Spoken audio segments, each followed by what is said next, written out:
வணக்கம் மக்களை, சற்றுமுன் கிடைத்த தகவல் ஒன்றை பார்க்க போகிறோம். ஓபிஎஸ்க்கு டெல்லி கொடுத்த நல்ல செய்தி, மீண்டும் இரட்டை பயணம், திடீர் பரபரப்பு. இந்த ஒரு தகவலை பற்றி தான் நாம் பார்க்க போகிறோம். தகவலை பார்ப்பதற்கு முன்னதாக நீங்கள் நம்மளுடைய சேனலுக்கு புதிய பார்வையாளர்களாக இருந்தீர்கள் என்றால் மறக்காமல் நம்மளுடைய சேனலை சப்ஸ்கிரைப் செய்து வைத்துக் கொள்ளுங்கள் மக்களே.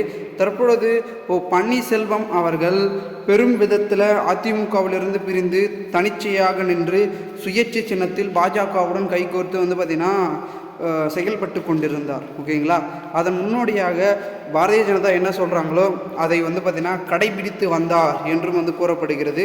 அதற்கான காரணம் என்னவென்றால் அவர்கள் கொடுப்பது போல பார்த்திங்கன்னா கொடுத்து கொண்டிருக்கிறார்கள். அதனால் ஓபிஎஸ்எம் அவர்கள் சொல்வதை செய்து கொண்டிருக்கிறார். அவர்களுக்குள்ள அண்டர்ஸ்டாண்டிங் என்பது நல்லா இருக்கிறதுனால பண்ணிகிட்ருக்கார்.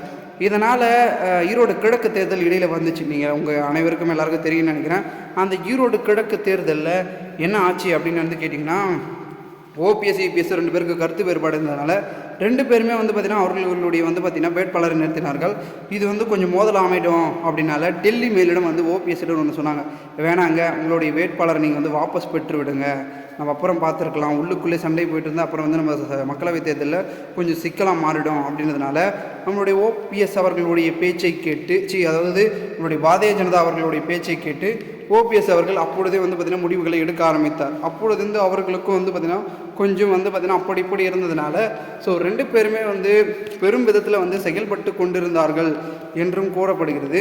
இந்த ஒரு சூழலில் பன்னீர்செல்வம் அவர்கள் பெரும் விதத்தில் செயல்பட்டு கொண்டிருந்தாலும் கூட பாஜகவின் நொடி செயல்களை பார்த்திங்கன்னா மாற்றிக்கொண்டிருக்கிறார். அவர்களுடைய பிளான் என்னென்னா, பாஜக பொறுத்த வரைக்கும் வெற்றி பெறணும், ஓபிஎஸ்ஸை பொறுத்த வரைக்கும் அதிமுக தலைமை கிடைக்கணும்.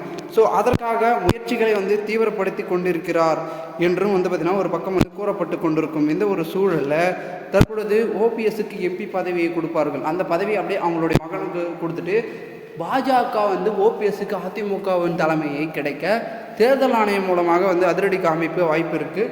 அதனால் மீண்டும் இரட்டை பயணம் என்பது தொடரும் அப்படின்ற பேச்சுக்கள் தான் அதிமுகவில் பிரதிபலிப்பாக காமிக்கிறத நம்ம உறுதிப்பட பார்க்கப்படுகிறது.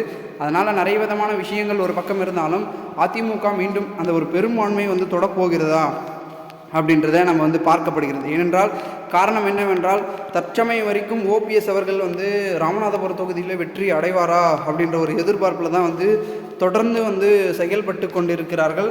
நம்முடைய முக்கிய அங்கமாக இருக்கக்கூடிய அனைத்திந்திய அண்ணா திராவிட முன்னேற்ற கழகத்தின் இருக்கக்கூடிய இபிஎஸ் அணியினர்கள். ஓகேங்களா? ஓபிஎஸ்ஸை பொறுத்த வரைக்கும் வெற்றி அடைந்தாகணும், அப்படி இல்லைனா நமக்கு கொஞ்சம் சிக்கலாக மாறிடும் அப்படின்றதுல கன்ஃபார்மாக இருக்கார். ஏன்னா பார்த்திங்கன்னா ஓபிஎஸ் இப்போ இருக்கிற சுச்சுவேஷனில் என்ன தான் சசிகலா டிடிவி தினகரன் ஆதரவு கொடுத்தாலும் அவர் தனியாக இருக்கார், கட்சி இல்லை. அதனால் பாஜக சொல்வதை கேட்டால் நமக்கு கட்சி கிடைக்கும் அப்படின்றத உறுதியாக இருக்காங்க. பாஜக சொல்கிறத நம்ம கேட்டு செயல்படுவோம் அப்படின்றதில் மிகவும் உறுதியாக பன்னீர்செல்வம் இருக்கிறார் அப்படின்றத சொல்லப்படுகிறது. பொறுத்திருந்து பார்க்கலாம் என்ன நடக்கிறது, என்ன மாதிரியான விஷயங்கள் என்பதனை நம்ம பொறுத்திருந்து பார்த்தால்தான் அனைத்தும் நமக்கு தெரிய வரும். நன்றி, வணக்கம் மக்களே.